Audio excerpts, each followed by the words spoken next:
मातृ शक्ति जगत जननी जगदम्बा अम्बा को प्रसन्न करने के लिए और भगवान देव अधिदेव महादेव को प्रसन्न करने के लिए, दोनों को प्रसन्न करने के लिए अलग अलग क्रम बनाए और दोनों के क्रम बिल्कुल अलग है। शक्ति को प्रसन्न करना है, माँ दुर्गा भवानी को प्रसन्न करना है तो अग्नि के माध्यम से माँ आद्य शक्ति दुर्गा भवानी प्रसन्न हो जाती है, अग्नि के माध्यम से। इसलिए जब अष्टमी की तिथि होती है, नवमी तिथि होती है, सप्तमी तिथि होती है, अष्टमी तिथि होती है, नवमी तिथि होती है, ये सारी जो तिथियां होती हैं, इन सारी तिथियों में हम माता रानी को थोड़ी अग्नि जलाकर धूप छोड़ते हैं। देवी को प्रसन्न करने के लिए अग्नि की जरूरत पड़ती है और महादेव को प्रसन्न करने के लिए एक लोटे जल की जरूरत पड़ती है। अब मत छेड़िए, करबद्ध निवेदन है आप लोगों से, थोड़ा चल लेने दो। देवी को प्रसन्न करना है तो अग्नि की जरूरत पड़ेगी और मेरे महादेव को अगर प्रसन्न करना है तो एक लोटे जल की जरूरत है। अब कई लोग कहते हैं गुरुजी शिव और शक्ति दोनों को ही प्रसन्न करना है और तुरंत कोई ऐसी जगह बता दो जहां पर शिव और शक्ति एक साथ प्रकट होकर प्रसन्न होकर हम पर करुणा करना प्रारंभ कर दें, तो वो स्थान कौन सा हो सकता है? तो शिव महापुराण में उमा संहिता में एक स्थान ऐसा बताया, बेलपत्र का वृक्ष। उस बेलपत्र के वृक्ष के नीचे जब जल चढ़ाकर हम दीपक प्रज्वलित करते हैं, लंबी बत्ती का, कौन सी बत्ती का? वो रुई की जो लंबी बत्ती होती है, उसको घी में डुबोकर हम दीपक प्रकट करते हैं। उस समय पर शिव और शक्ति दोनों ही प्रसन्न होकर हमें वर प्रदान करना प्रारंभ करते हैं, दोनों। अब दीप किसके लिए लगाया तुमने? शक्ति के लिए। जल किसके लिए चढ़ाया आपने? देवाधिदेव महादेव। दोनों को प्रसन्न कर। और देवी को जब कोई दीप लगता है, कुल देवी को, माँ आद्य शक्ति जगत जननी जगदम्बा दुर्गा भवानी को, माँ वीणा वादनी को, माँ शारदा को, माँ संतोषी को, माँ लक्ष्मी को, माँ जगत जननी दुर्गा भवानी को, कोई भी माता को यदि दीपक लगाया जाता है तो वो बत्ती गोल नहीं होती, वो फूल बत्ती का नहीं होता। माँ आद्य शक्ति, माँ जगत जननी दुर्गा भवानी को, लक्ष्मी को, शारदा भवानी को, माँ वीणा वादनी को, माँ पार्वती को, भगवान माँ आद्य जगत जननी दुर्गा भवानी को अगर कोई दीप लगाया जाता है तो वो बत्ती हमेशा लंबी होती। लंबी बत्ती क्यों? गोल बत्ती क्यों नहीं? तो कहा जब हम माँ आद्य शक्ति जगत जननी को लंबी बत्ती का दीपक लगाते हैं तो हमारा वंश बढ़ता चले जाता है, वो वंश घटता नहीं, वो वंश नहीं घटता, बढ़ता।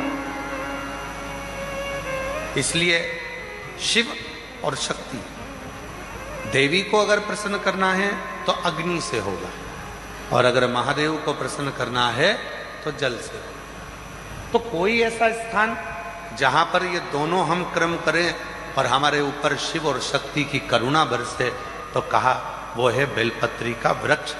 पहले जल समर्पित करो, उसके बाद लंबी बत्ती का अगर एक दीपक भी हमने महीने भर में एक बार भी लगा दिया तो याद रखना शिव और शक्ति हमारे जीवन में इतनी तरक्की देना प्रारंभ करते हैं कि हमारे सारे मार्ग सुलभ होते चले। एक और मैंने तेरे ही भरोसे बाबा तेरे ही भरोसे हवा बिच उड़ती जागी बाबा डोर हटो छठी नाम कटी जागी भोले मैं तेरी पतंग शंभू मैं तेरी पतंग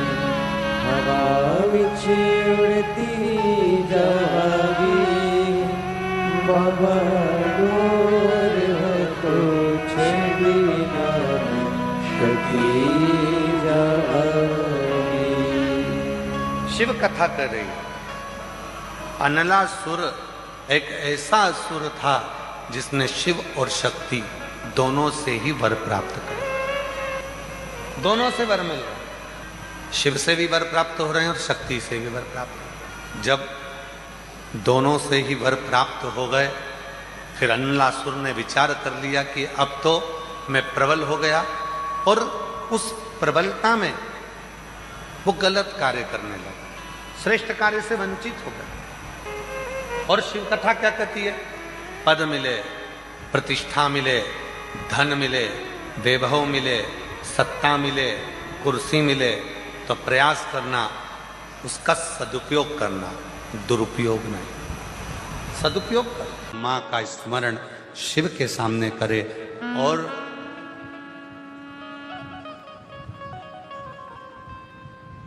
शिव का स्मरण माता के सामने करे तो माता प्रसन्न हो जाती है। प्रसन्न। कल कथा में कहा था, स्मरण में होगा आप लोगों के, देवी को प्रसन्न करने के लिए अग्नि की जरूरत पड़ती है और शिव को प्रसन्न करने के लिए जल की जरूरत पड़ती है। कल की कथा में कहा था।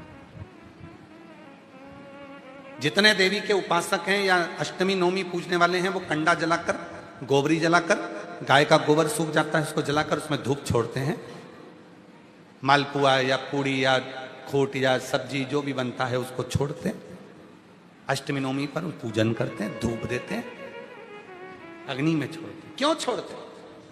क्योंकि देवी अग्नि से प्रसन्न होती है और शिव जल से प्रसन्न होता है। जल से, देवी अग्नि से और शिव जल से प्रसन्न। उसकी प्रसन्नता हमें सुख देती, सुख। केवल 4 नवरात्रे होते हैं, 2 गुप्त होते हैं, एक चैत्र का होता है, एक शरदी होता है। केवल 4 नवरात्रे ऐसे होते हैं जिन नवरात्रे में शिव जी के मंदिर में अगर दीपक भी लगाया जाता है तो लंबी बत्ती का लगाया जाता है। बाकी के समय में शिव के मंदिर में गोल बत्ती का दीपक लगता। क्यों? कहते हैं 64 योगनियां। आपको पहले भी कहा था, आज फिर अच्छे से समझ लीजिए। ये शिवलिंग है, ये जलाधारी है, ये पानी बहता है, बीच में अशोक सुंदरी है, राइट में गणेश जी हैं, लेफ्ट में कार्तिकेय हैं। शिवलिंग के ऊपर जो जल टपकता रहता है वो शिव जी की 5 लड़कियां, जया, विषहरा, शामलीबारी, दौतली, देव है। ये पीठिका पार्वती जी का हस्त कमल, ये पीठिका पार्वती जी का हस्त कमल। इस पीठिका के नीचे जितना मोटा भाग रहता है, शिवलिंग जहां रखा है उस पीठिका का जितना मोटा भाग, जहां से पानी नीचे गिरता है, जितना मोटा भाग होता है, इतने पूरे मोटे भाग में मां आद्य शक्ति के 64 योगनियां यहां पर विराजमान होती हैं। जब हम जल समर्पित कर कर लंबी बत्ती का दीपक नवरात्रि में लगाते हैं तो ये 64 योगनियों की जो शक्ति है, 64 योगनियों का जो फल है, देवी की आराधना और साधना का जो फल है, भले हमने व्रत करा नहीं करा, भले हमने पूजन करी नहीं करी, भले हम नवरात्रि में कोई व्रत साधना तप नहीं कर पाए, कोई बात नहीं, पर जिसने शिव को जल चढ़ाया, ये जल बहकर यहां से निकलेगा। वहीं पर सम्मुख में शिव के लंबी बत्ती का घी का यदि दीपक लगाया, और कितना दीपक, दीपक कैसा? तो कहा जब हम शिव को नवरात्रे में केवल दिया लगाने के लिए जाते हैं, लंबी बत्ती होती है, तो उस दिए के अंदर घी को ज्यादा नहीं भरा जाता, केवल बत्ती को डुबोया जाता है और उस दिए में रखा जाता है, जलाया जाता है।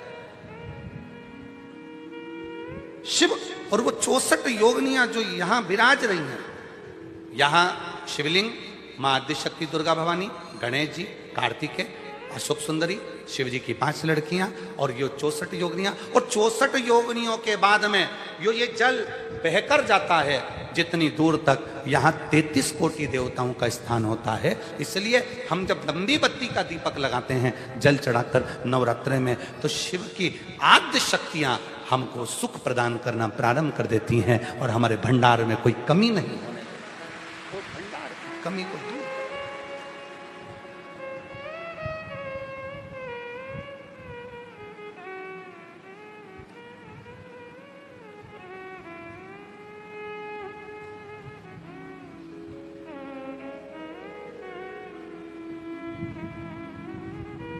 इसलिए कई लोगों ने तो गीत भी बनाया है, भजन भी बनाया है। वो कहते हैं ना, मैं तो लाई हूं दाने अनार के, मेरी मैया के 9 दिन बाहर के, मैं तो लाई हूं दाने अनार के, मेरी मैया के 9 दिन बाहर के। माँ आद्य शक्ति की आराधना साधना के साथ शिव की साधना हो तो वो बल देती है, वो बल। और जब बल मिलता है तो हमें सुख का अनुभव होने लगता है। कुछ मत करो, कलिकाल में, कलियुग में अगर शिव को पाना है तो पार्थिव शिवलिंग का निर्माण कर लो और 1 लोटा जल शिव को चढ़ाना प्रारंभ कर दो, शिव प्रकट हो। इससे सुंदर और क्या हो सकता है? इससे सरल और क्या हो सकता है? इससे सुंदर और क्या रीत हो सकती है? दुनिया की सबसे सरल पूजन अगर किसी 33 कोटि देवता में से किसी की होती है तो केवल देव अधिदेव महादेव की होती है। सबसे सरल,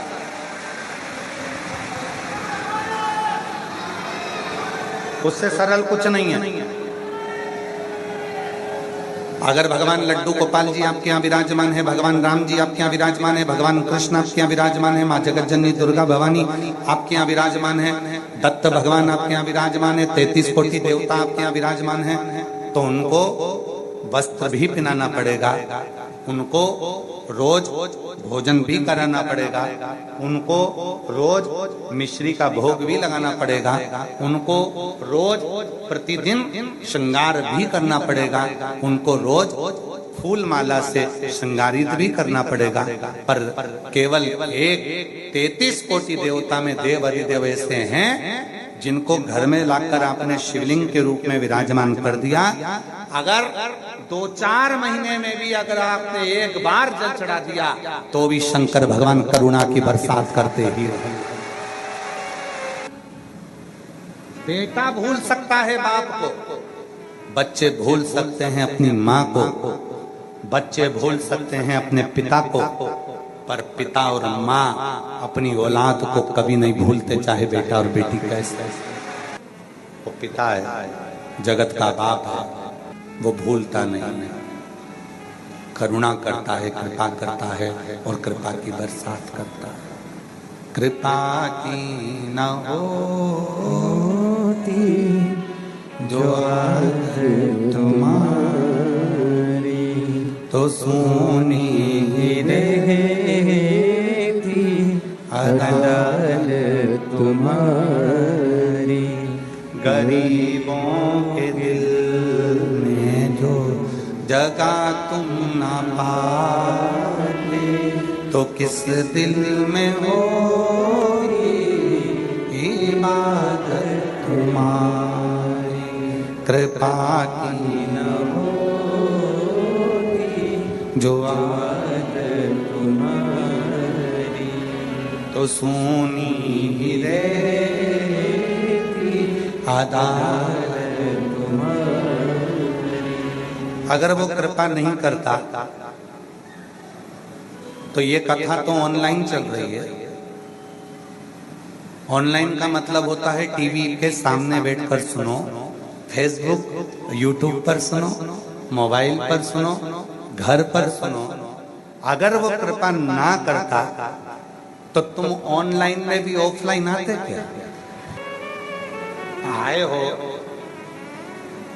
पहुंच गए हो तो तेरे मंदिर में आना मेरा काम है और मेरी बिगड़ी बनाना तेरा काम। आ गए हो तो उसने कृपा।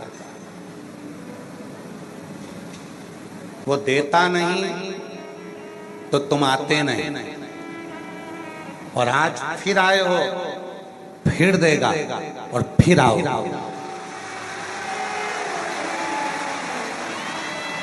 फिर देगा, फिर आओ वापिस,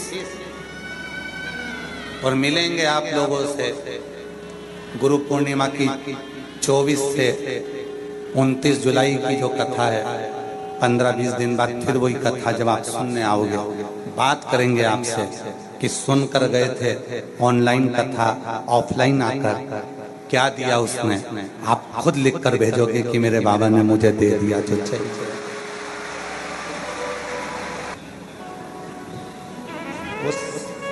देता है तभी लोग आते हैं, वो देता नहीं तो कोई आता ही नहीं।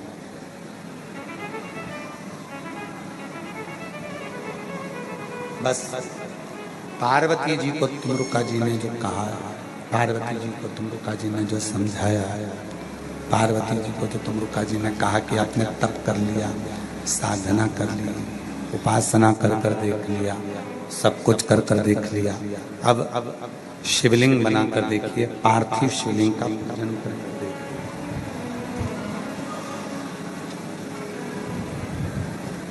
अब पार्थिव शिवलिंग का पूजन करो, पार्थिव शिवलिंग का निर्माण करो, पूजन करो, साधना करो। जब सारा तप पार्वती जी का हो गया, सारी उपासना पार्वती जी की हो गई, सारा तप साधना पार्वती जी की हो गई, सारी उपासना पार्वती जी की हो गई, आखिरी में केवल एक ही चीज बची थी, वो थी पार्थिव शिवलिंग का निर्माण कर कर एक लोटा जल समर्पित कर। और जैसे ही करा वैसे ही शंकर भगवान माता पार्वती की परीक्षा लेने के लिए उनके सामने प्रकट होता है। जैसे अब तुमरुका जी ने उनको तरीका बताया पार्वती जी को। दशरथ जी के घर में जब संतान नहीं हुई तो गुरु बाबा ने उनको तरीका बताया कि यज्ञ करवा। भगवान कृष्ण के घर में जब संतान नहीं हुई तो गर्गाचार्य बाबा ने उनको तरीका बताया कि ऐसे शिव की साधना करो। दुनिया के लोग क्या कहते हैं, सियोर वाला गुरुजी तो ना जाने कहां का टोना टोटका बताता रहता है, उपाय बताता रहता है। टोटका किसको कहते हैं कि सियोर वाला बाबा कह दे कि नींबू लाओ, सिर पे से उतारो, काट के फेंकिया, उसको टोना कहते, उसको टोटका कहते। कहीं चौकी लगा कर बैठ जाए और कोई विद्या कर दे, उसको टोना टोटका कहते। उपाय तो दशरथ जी ने भी अपने गुरु जी से पूछा था कि मेरे घर में 3 पत्नियां हैं और तीनों की औलाद नहीं है, कोई उपाय बताओ। तब उपाय बताया गया। भगवान कृष्ण के यहाँ जब संतान नहीं हुई तो उन्होंने गर्गाचार्य बाबा से पूछा कि मेरे घर में 16,108 रानियां हैं, कोई उपाय बताओ। तब उपाय बताया गया। शिव महापुराण की कथा आपकी समस्या का उपाय बता देती है, और वो उपाय जब आप करते हो तो अपने मंजिल तक पहुंच जाते हो। और एक उपाय सबको दिया शिव जी ने, तुमरुका जी ने वो उपाय सबको दिया, एक लोटा जल सारी समस्या। वो ऐसा उपाय तुमरुका जी ने बता दिया पार्वती जी को, शिव मिल गए। ऐसा उपाय बताया तुमरुका जी ने चंचुला को, अखंड सौभाग्यवती हो गई। ऐसा उपाय बताया तुमरुका जी ने देवऋषि नारद के भांजे पर्वत मुनि को कि उनको शिव का दर्शन हो गया। पर्वत मुनि जो देवऋषि नारद के भांजे हैं, देवऋषि नारद की बहन के पुत्र हैं, और वो पर्वत मुनि सब दूर भटक लिए पर उनको शंकर का दर्शन नहीं हुआ था। भगवान विष्णु का वैकुंठ में दर्शन हो गया था, ब्रह्मा जी का ब्रह्मलोक में दर्शन हो गया था, गोलोक धाम में भगवान कृष्ण का दर्शन हो गया था, इंद्रलोक में इंद्र का दर्शन हो गया था, सब जगह दर्शन कर लिए थे, परंतु बस केवल हर जगह पर दर्शन हो गया था, बस केवल एक भगवान शिव का दर्शन, भगवान शंकर का दर्शन पर्वत मुनि को नहीं हुआ। पर्वत केवल एक शिव का दर्शन, वैकुंठ अधिपति का हो गया, ब्रह्मा जी का हो गया, इंद्र का हो गया, गरुण वरुण का हो गया, पर पर्वत मुनि को शिव का दर्शन मिला। पर्वत मुनि ने बहुत तप किया, घोर तप किया, तप करने के बाद भी, घोर तप करने के बाद भी उनको भगवान शंकर का दर्शन, शिव का दर्शन, भगवान शंकर का दर्शन, घोर तप करा तो भी शिव का दर्शन नहीं कर पा। भगवान शंकर का दर्शन कहते हैं विष्णु पुराण में और नारद पुराण में पर्वत मुनि का चरित्र आता है, और नारद पुराण कहती है कि पर्वत मुनि ने 5000 वर्ष तक शिव का केवल दर्शन करने के लिए घोर तप कर लिया था, तो भी दर्शन। ए मेरी जीजियों और मेरे जितने जीजा बैठे हैं, मेरी बेटियां, मेरे बेटा, मेरे बुजुर्ग माँ बाप जितने बैठे हैं, अपने मायके में अपने बाप के घर में बैठकर आप कथा सुन रही है, ध्यान रखना पर्वत मुनि के चरित्र को, पर्वत मुनि के संवाद को, कि पर्वत मुनि ने शंभु शंभु शंभु पर्वत मुनि के चरित्र का स्मरण करिएगा। नारद पुराण कहती है घोर तप 5000 वर्ष का देवऋषि नारद के कहने पर पर्वत मुनि ने कर लिया, पर शिव नहीं मिले। अंत में हार गए पर्वत मुनि की, शंकर कैसे मिलेंगे। तब पर्वत मुनि मौन होकर बैठे थे। देवऋषि नारद पर्वत मुनि को लेकर पहुंच गए तुमरुका जी के पास में। तुमरुका जी से कहा, ये मेरा भांजा है, इसको शिव का दर्शन करना है, शंकर का दर्शन नहीं मिल रहा है। 1000 वर्ष तप कर लिया, शिव का दर्शन नहीं हो रहा, शिव का दर्शन नहीं मिल रहा, शंकर का दर्शन प्राप्त नहीं हो रहा। तब तुमरुका जी ने कहा कि एक काम करो, एकांत में बैठो, मिट्टी का पार्थिव शिवलिंग बनाओ, एक लोटा जल चढ़ाओ, पत्तियां तोड़ो वृक्ष की, शिव पर समर्पित कर दो। पर्वत मुनि ने कहा, मैंने भोजन त्याग दिया, अन्न त्याग दिया, जल त्याग दिया, सब कुछ त्याग दिया। 5000 वर्ष तक मैं जंगल में बैठकर मेरे शरीर के रोम छिद्रों में मैंने एक एक रोम छिद्र में रज जम गई, मट्टी जम गई, पर शिव नहीं मिले। और तुम कह रहे हो कि केवल पार्थिव शिवलिंग बना लो और पत्तियां तोड़कर वृक्ष की शिव पर चढ़ाकर एक लोटा जल समर्पित कर दो और शिव मिल जाएंगे। इतना सा करने से कोई शंकर मिलते हैं क्या? कई लोग ऐसे मिलेंगे। सियोर वाला महाराज तो केवल एक लोटा जल चढ़ाने का बोल देता, सियोर वाला महाराज तो केवल जल चढ़ा हुआ पीने का बोल देता, सियोर वाला महाराज तो केवल दुर्वा चढ़ाने का बोल देता, सियोर वाला महाराज तो केवल इतना सा बोल देता। और उतने में क्या शंकर भगवान मिल जाएंगे?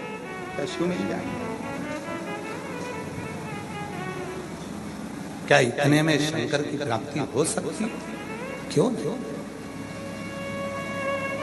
थोड़े से पूजन से, थोड़े से जल से, थोड़ी सी साधना से, थोड़े से मंत्र से क्या शंकर मिल सकते? क्या शिव प्राप्त हो सकते? क्या शंकर मिल जाएगा? थोड़ी सी साधना, थोड़ा सा उपासना, थोड़ा सा मंत्र, थोड़ा सा जप, थोड़ी सी साधना, क्या शिव मिल सकते? क्यों नहीं मिल सकते?